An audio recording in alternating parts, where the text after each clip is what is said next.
Duane, this is unusual. I mean, we know that Buffett is a big shareholder, or the biggest shareholder of Coca-Cola. Why did he do this time? Well, you know, he doesn't come around a lot since he was on the board years ago. But, you know, perhaps it's a sign of the times with Coke. Right now, the company is flying high. Their stock had one of the biggest jumps in years soon after they reported earnings recently.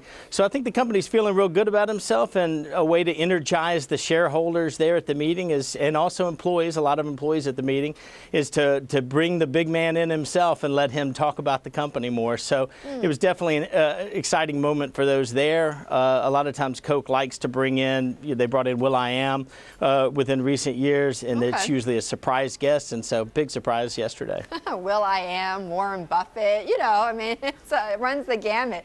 You know, I asked our producers to put together the chart of how Coca-Cola has done under Muhtar Kent. He's been really one of the longer serving CEOs at Coca-Cola in recent years, and it's done very well. It's up over almost about 66%.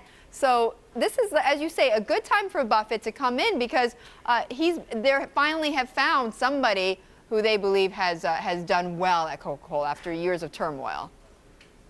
That's right. And also, a longtime board member, Don Keogh, is retiring. So that was a time for Buffett to come in, spend some time with him, pay him his respects. Kent and Buffett and Kent and Keogh are all pretty close. Kent's mentored by those two men, and so it was just an opportunity for all of them to get together and really, share in the moment of Keogh leaving. But also, you have to remember, I mean, Coca-Cola has done very well of late under Muhtar Kent, but now there's signs that perhaps investors are concerned that things could turn. I mean, it's the 17th most shorted stock in the Dow.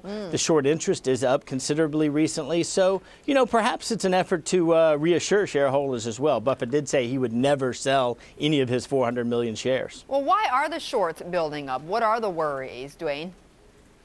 Well, you know, there's signs that China obviously is slowing. There's signs that some places in Latin America, like Brazil, some of the analysts have said are showing some signs of weakness. So, you know, there's this very uncertain international atmosphere now, especially for a company like Coca-Cola, which does most of its business, almost 80% of its business overseas. So I think people are worried about whether Coke can keep up this run. Now, of course, the company says absolutely. They've got a lot of different ways that they can manage this business and that things will be great. That's Coke's typical tact, is to say, look, all is well. Shareholders clearly are wondering.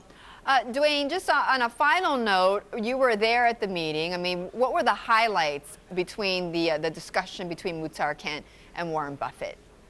Well, it's important to remember that this was sort of shareholder theater, if you will. I mean, it was a staged event, a sort of unscripted, scripted moment. But I think, you know, the crowd clearly enjoyed it. They loved seeing the Oracle of Omaha there in their presence. Muhtar and Buffett, I wouldn't say it was like a lighthearted, banner, jovial kind of discussion, but it was interesting seeing the CEO and the chairman of Coca-Cola sit down with the largest shareholder and just, you know, have a conversation as scripted as it might have been.